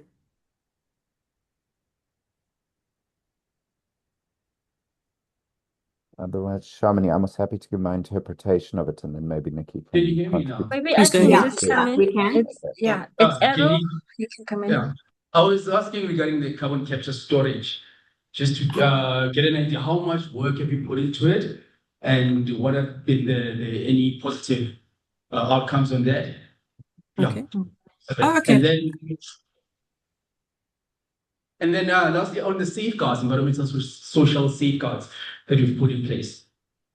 Thank you very much. Okay. The safety side of things. Okay. Nikki, over to you. Okay, so from a carbon capture and storage perspective, there is a pilot project happening in South Africa. It's going to be near Leandra, and I think that they're quite close to starting to drill the initial test injection well. From a Tungela perspective, we are involved a lot more in sort of international organizations, things like the Low Emissions Technology Australia and things. China's doing a lot of work. So carbon capture and storage is actually, the deployment of carbon capture and storage is accelerating rapidly. I'm not going to go into too much detail right now, but I think the project in South Africa has good potential for application, specific applications on the high felt or near industry, hard to abate industries. Whether it'll work for power stations, I'm not sure. I don't know if the techno-economic feasibility is there, but I think for bespoke industrial applications, it's very much an option if the geology is suitable. And then from a safeguard, social safeguards perspective, safety, at our Tungela, safety is sort of at the forefront of everything we do, whether it's for our own employees, contractors, communities, etc. So, I have seen that there've been some comments around dust and inhalables, and certainly that is an issue. The new 2035 targets have reduced the limits of exposures, and we've made really good progress in limiting the exposure of employees and contractors to inhalable, harmful inhalable particulates. This is why the ventilation systems are so important. Methane, from a methane perspective, because our concentrations are very low, that is less of a risk at the moment than other particulates that you get underground. But yeah, there's a lot of work in place to mitigate those, and dust and things as well. So I think a lot of different separate issues, but all of those we are working on all of those, and it's all in our ESG report. And part of a regulated system, right? These are not things that we do in a vacuum and it's inconsistently applied. There's health standards, occupational exposure limits. These all have to be maintained. So, it talks to your license to operate. So we've got to have PPE in place. You've got to have all of the different safeguards for human health, etc., in place. Otherwise, workers aren't allowed onto site. These are some of the things that are being implemented by the mining houses. Just on CCS, that particular question very related to a much more higher concentration of carbon, right? CO2, not necessarily for the methane emissions that we're talking about here. And there's lots of work that's ongoing. Coltech, you heard that mentioned earlier on. They're also doing lots of studies on this. What would clean coal technologies look like? CCS is part of that basket. You've got the CCS Center that's looking at this from the council side. So that test injection, I think, is imminent. They're just waiting for some funding. And then they're going to look at that, and we're going to have some reports around feasibility, how much you can put in the ground, etc. So very eager to see what that looks like as well over the next year or two. So that's where we stand on that. I think now that we are sort of at the halfway mark of our discussion, one of the big questions that we had when we started this webinar is, what should we do? Where should the immediate priorities be? The PCC has a role to play. What should our role be in this space? Just from what I've been gathering, there's a real data issue here around getting the data and the baseline right. But Nikki, you mentioned the capital expenditure and the cost is very high. So we need some sort of funding mechanism around this as well. How do we get some institutions around this to put some money to start looking at the baseline? Is this a good summing up of where the PCC could play a role around how we get the data side right? I want to bring Cindy into the conversation. So maybe, Cindy, can we start with you? Do you see this as the first step for us? Thanks, Shamini. Yes, I think this is a very critical step in ensuring that the mitigation efforts within the sector are based on credible data. And this is something that we recognize as government as well in the inventory, that we need to ensure that there's continuous improvement of the data that we are using, so that we are using data that is informing the baseline, as you have indicated, and in terms of what needs to be done in the future. And this is something where the PCC can play a role in ensuring that we improve the data for this sector. Thanks for that, Cindy. Can I go to Nikki and then we take Brett on this? Thanks, Shamini. I definitely think it's an area that the PCC could play a role. Certainly, I mean, I know that there's been a lot of the satellite data that's been used, and I know that there's a lot of limitations associated with that. But I think, funding towards enhancing that, looking, in more granular detail and doing ground truthing, that's I think something that could definitely help. And then, as you mentioned, funding some of these systems. I think, these systems are widely available in Australia, in the US, etc. The fact that they're not available here, I think, is it's very limiting for industry, and it makes it very difficult for us to try and implement these things. We're swimming upstream a little bit trying to implement them. So, to be able to enable more of those technologies and develop the skills to roll them out here as well, I think would be very helpful. Thanks for that, Nikki. Brett? Yeah, I'd like to support what both Cindy and Nikki have said. And actually, I'd like to acknowledge the people who sponsored our report, the Global Methane Hub, have already approached us to talk about this particular issue and to see if there's a way that this work can be funded. And we've said that, what it really requires is it requires collaboration across the different stakeholders. So it needs to be a joint effort, hopefully led by the PCC, but with researchers, with industry, with all stakeholders who have an interest in it, to try and consultants who are working in the satellite monitoring, to try and really get on top of the data question, because we can't move forward without understanding any of this, the mitigation opportunities, the just energy transition opportunities, and the scale of it. Somebody asked in the questions, how much money do we need for this? And it's impossible to know that until we have a sense of the data. So I support very much this conversation, and like to acknowledge that we are already progressing in terms of trying to move forward on this question. Brett, I mean, what I'm hearing you say is possibly the need for a small task team, a working group of some kind. We need to put our heads together to think, what can we do? How do we do it? And who can fund this? And where's the best place to start looking? I mean, abandoned mines, very difficult. I mean, how are we going to start doing that?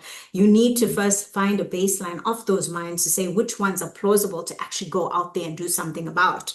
So there's that whole process as well.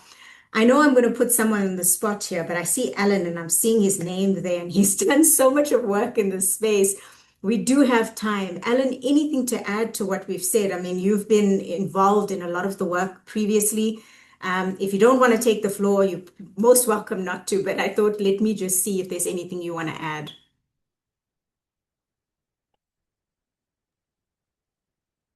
Yes, good morning, or good afternoon now. Thanks for that. Yeah.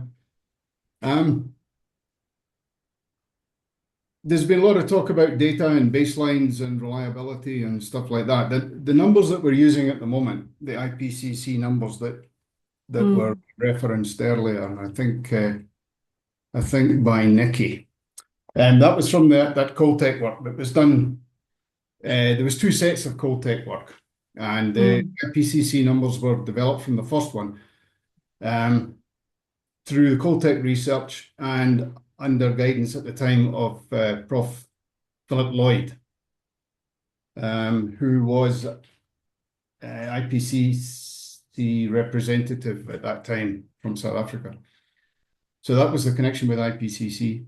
And all that work is extensively reviewed, peer-reviewed this side. It's peer-reviewed publications. It's reviewed within the IPCC itself. So those original baseline numbers were good. The ones that are still being used as our tier 2 numbers. Yeah. Then that work was repeated about 5 or 6 years later, just to see.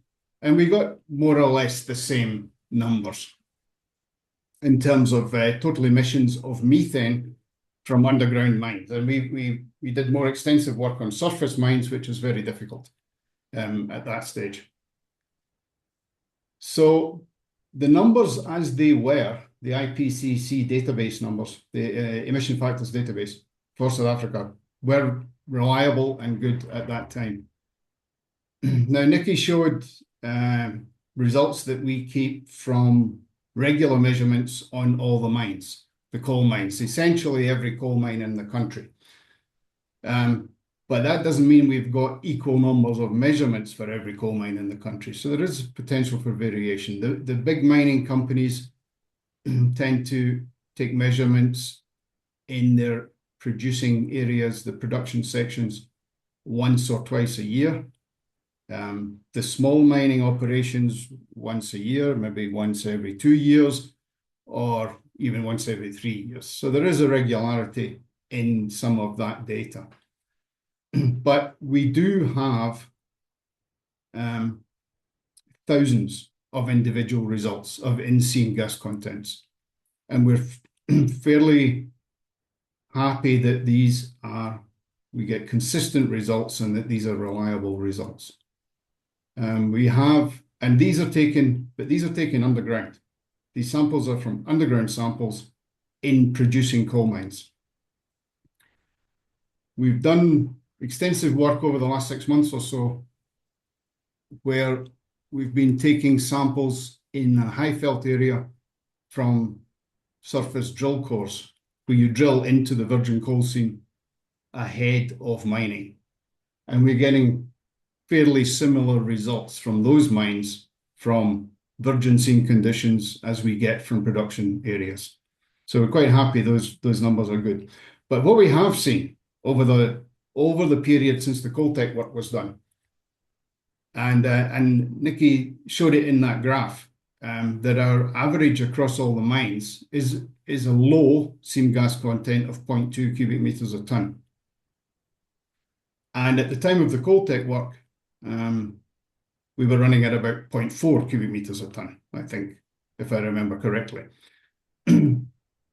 So in terms of the models that were developed at the time with Coltech, they were developed on higher seam gas content mines.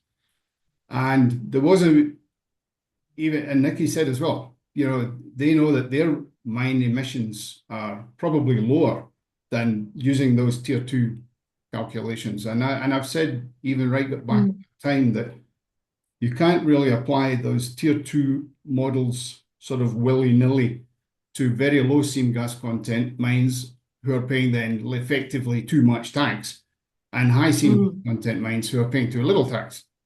In terms of a tax sort of way of looking at it.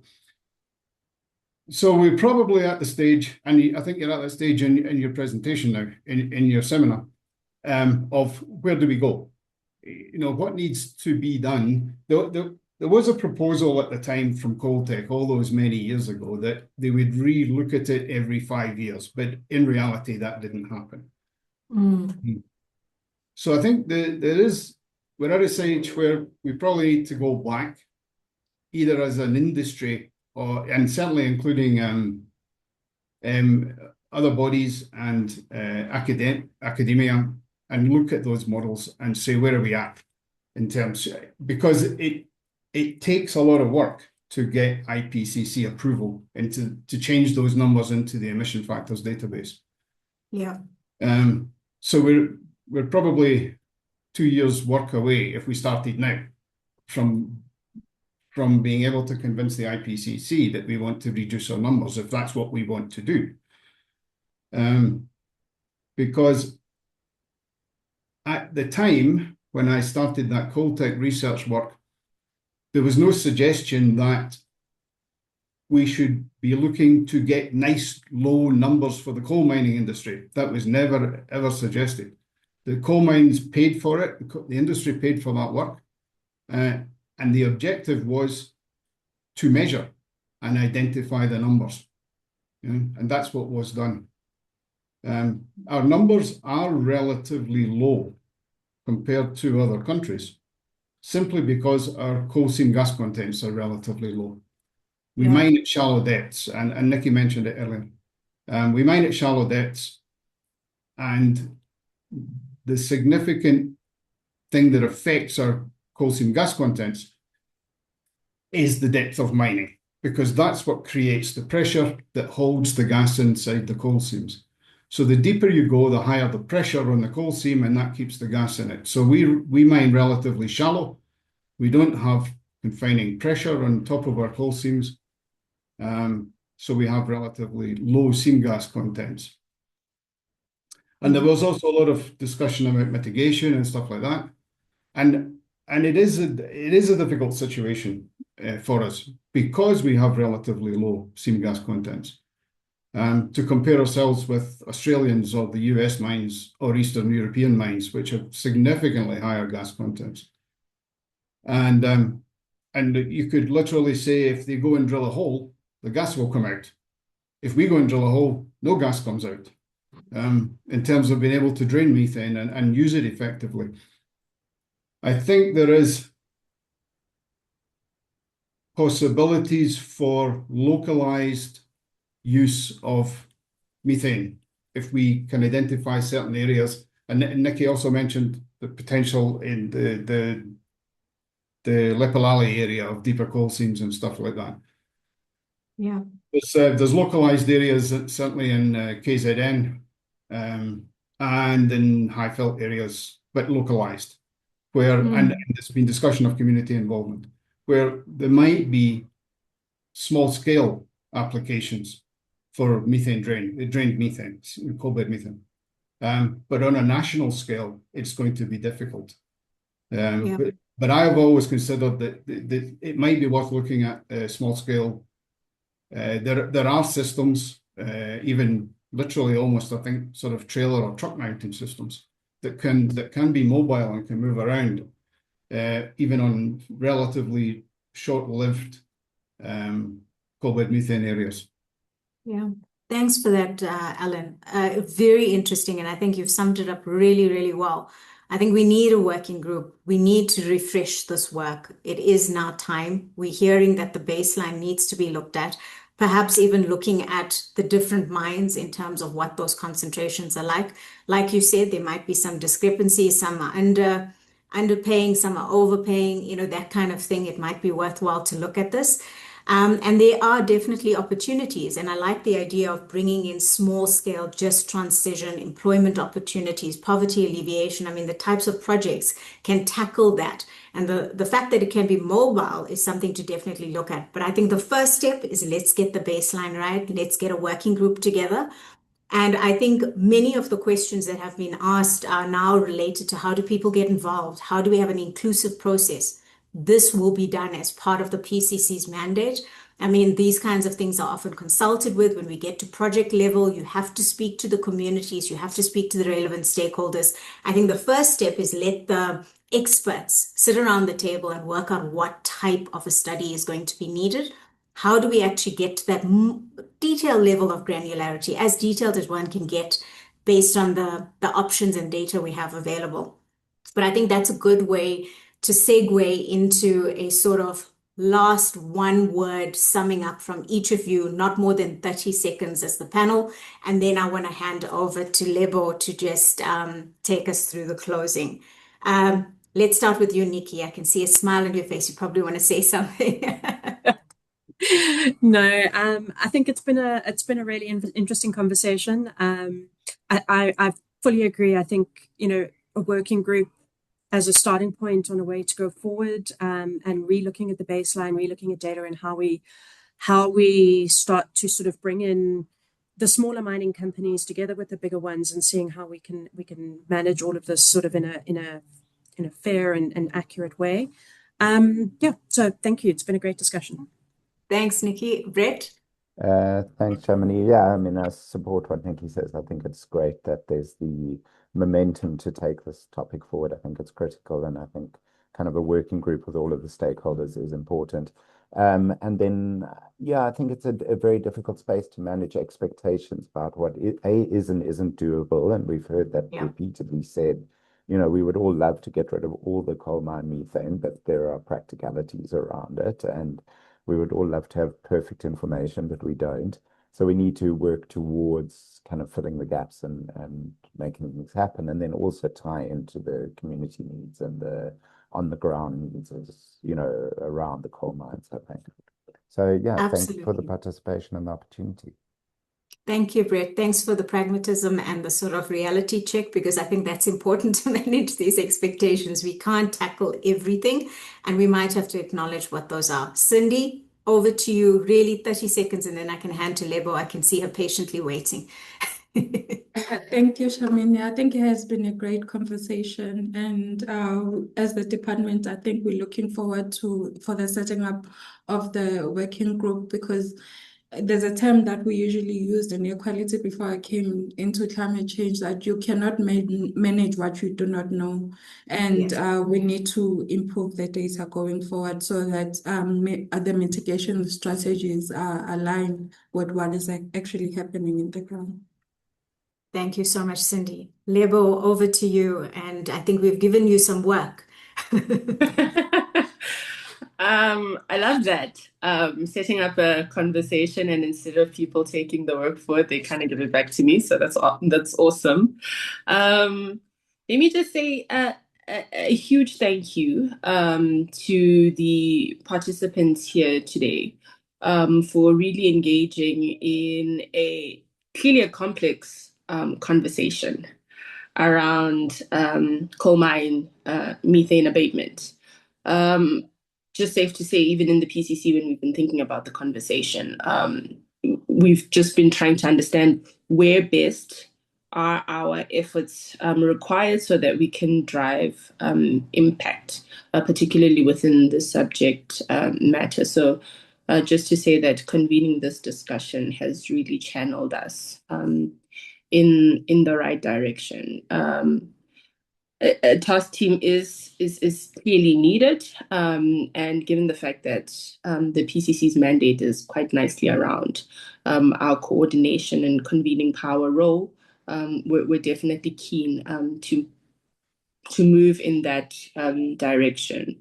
I like the comments that have come up around sort of the need for data, as well as for the coordination of that particular of particular data sets, which we take on as something that needs to be prioritized. I think there were really nice punchy lines around, you can't fund without a data basis, and you can't identify what the investment requirement is if you don't understand what exactly you're grappling with in terms of actual data sets, and you can't plan for what you don't know.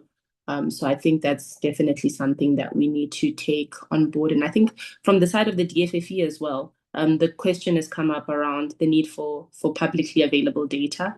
There's also something that definitely needs to be taken forward. And another nice element around, just how to streamline policy so that there's limited fragmentation of policy, especially when it comes to these specific issues.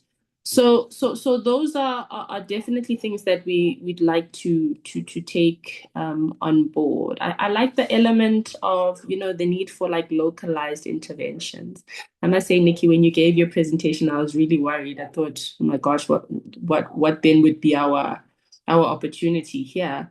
But I see the need for localized interventions and small scale projects that definitely pull through in terms of just transition opportunities, especially in coal bed methane areas. So with that said, colleagues, please allow me to say a very huge thank you to the facilitator for the day, Shamini. Thanks for agreeing to facilitate the session for us, and always availing yourself for these conversations. Thank you, Ms. Cindy Siwe from the DFFE. Prof. Brett, thanks for participating, as well as Nikki from Chingela, as well as the representative from the Global Methane Hub. We also noted that our newly appointed Commissioner Errol was on the line today and made contributions. Thank you for participating. It was also nice to hear my former boss on the line, the former General Secretary of COSATU, Mr. Bebinjali Njali. It was really great to hear your inputs as well. So colleagues, thanks for joining us. Thanks for participating in this session. We've definitely got work to do as the PCC, and we will be having these conversations regularly to keep you updated on the work program of the PCC with regards to coal mine methane abatement. Thank you, and thanks for joining us. Thank you, Level. Just to note one thing, there's a number of questions still in the chat. Just a request, I think, to the panelists, please, can you still try and see if we can answer that and we can get it out to the audience. All right. Thanks, everyone. Bye-bye. Thanks, Level. Bye. Thank you.